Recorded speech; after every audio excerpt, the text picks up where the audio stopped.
The 2015 Dusi Canoe Marathon will be held in honour of the late Dr. Ian Player.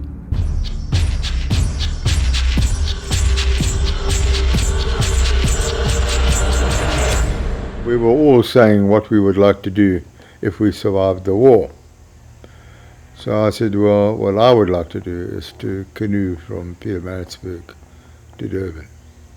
And they all laughed.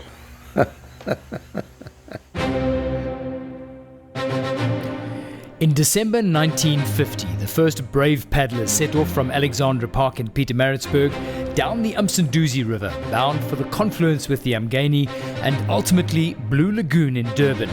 They were forced to paddle in pairs of singles, mainly for their own safety.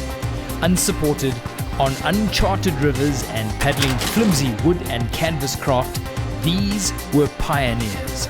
Brave, resourceful and tenacious, a band of brothers united in their quest. Only one man finished, the icon, Dr. Ian Player. So in 1951 was the first race. And there were about 8 of us. Anyway, we got just near Table Mountain. By that time, Ernie Pierce and his partner, their canoe had broken up, and all the others pulled out, and so I was alone. So I had a choice, either I carry on alone or I also give up. But by then I was fired with the enthusiasm of it being a race. So I thought, well, I must do it. So I went on alone, and then I eventually finished the race.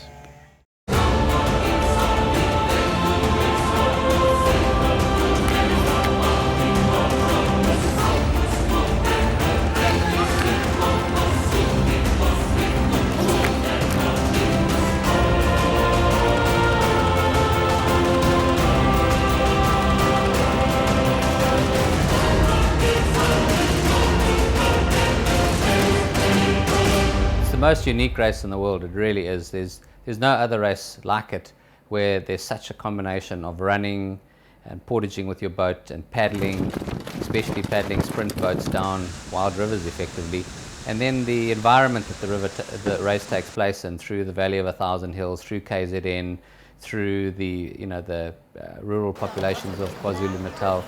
All of those things just combine to make the race absolutely awesome. 2015 will be a K1 or singles championship year for the Dusi. Paddling and running with a K1 over the 120 kilometres in 3 days is arguably the ultimate test. Nowhere to hide. Any weakness will be cruelly exposed, and even a fleeting bad patch on one of the 3 stages will be hard to bounce back from.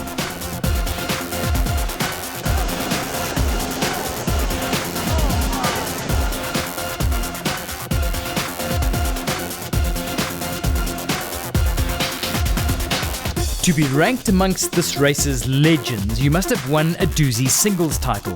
Graham Pope-Ellis, Kevin White, John Edmonds and Stott and Martin Dreyer have all done it.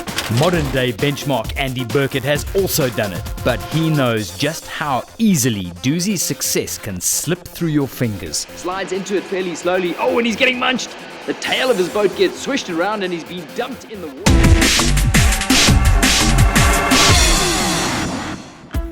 In 2015, the Dusi K1 race is setting itself up to be a fascinating showdown between a handful of exceptional elite athletes who have risen to the top of this unique event through dedication, hard work, accumulated experience and dogged determination, each with their own distinct strengths and attributes.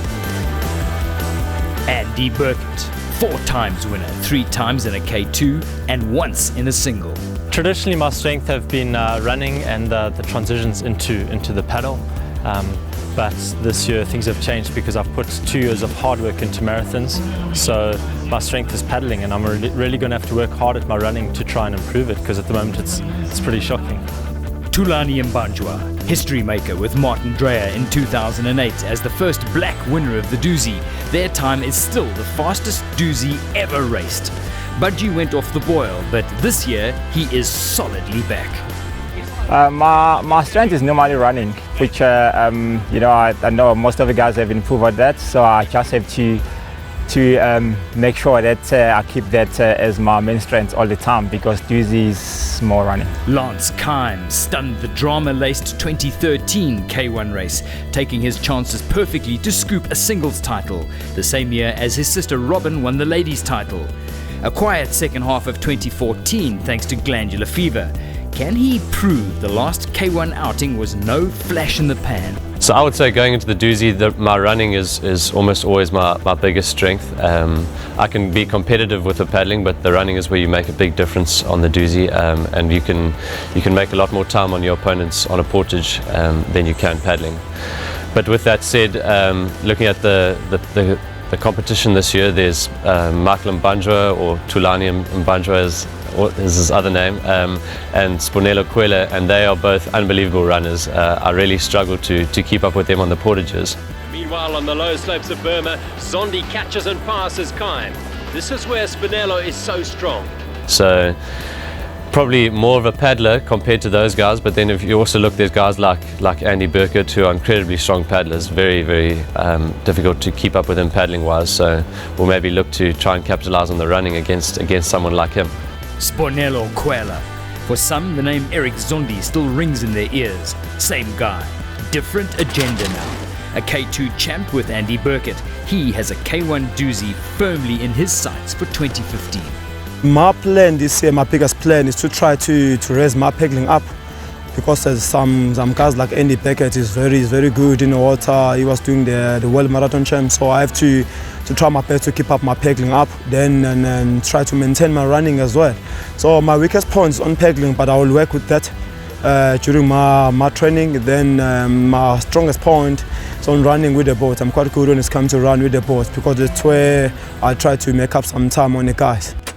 We almost certainly won't see a competitive challenge from multiple world champ Hank McGregor, and there may be a charge from his K2 partner Jasper Mocker. There will be a serious charge from the raft of unbelievably talented youngsters emerging from the Computershare Change a Life Academy, aiming to claim at least half of the top 10 placings.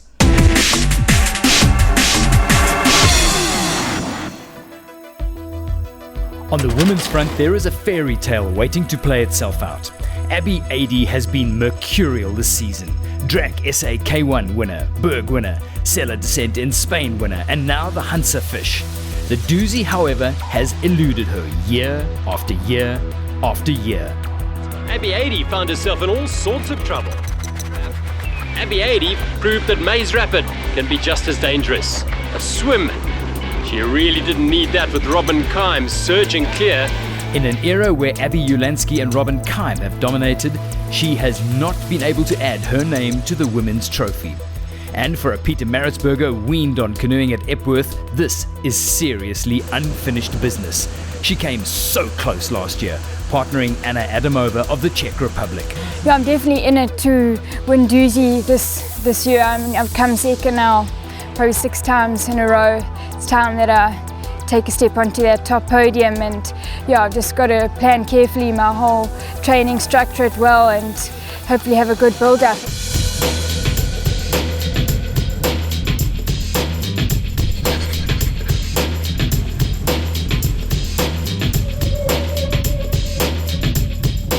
For the 1,500 fanatics that will set off for Durban on the 19th of February, they will follow in the footsteps of legends like Dr. Ian Player, Ernie Pierce, Gordy Rowe, Peter Marriott, and more recently, the late great Dusi King, Graham Pope Ellis.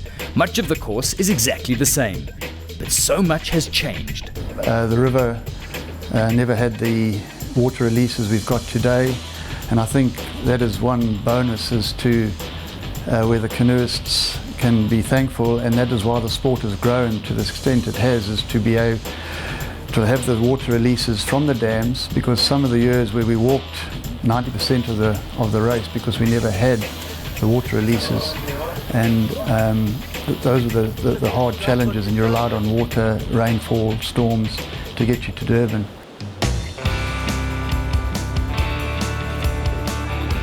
There is a drive inside human beings which one has got to acknowledge, that there is this desire to be better and better and better.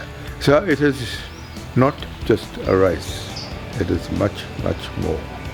And the more, as the years go by, more and more people want to participate.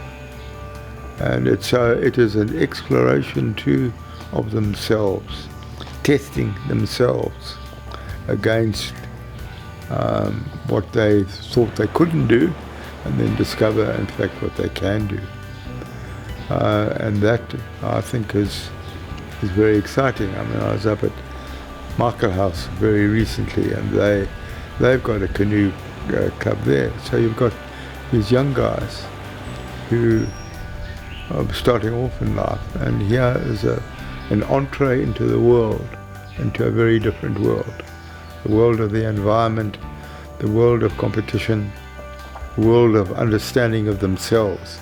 Because in the end too, unless we understand ourselves, unless we do that inner exploration, apart from the outer exploration, we remain stunted human beings.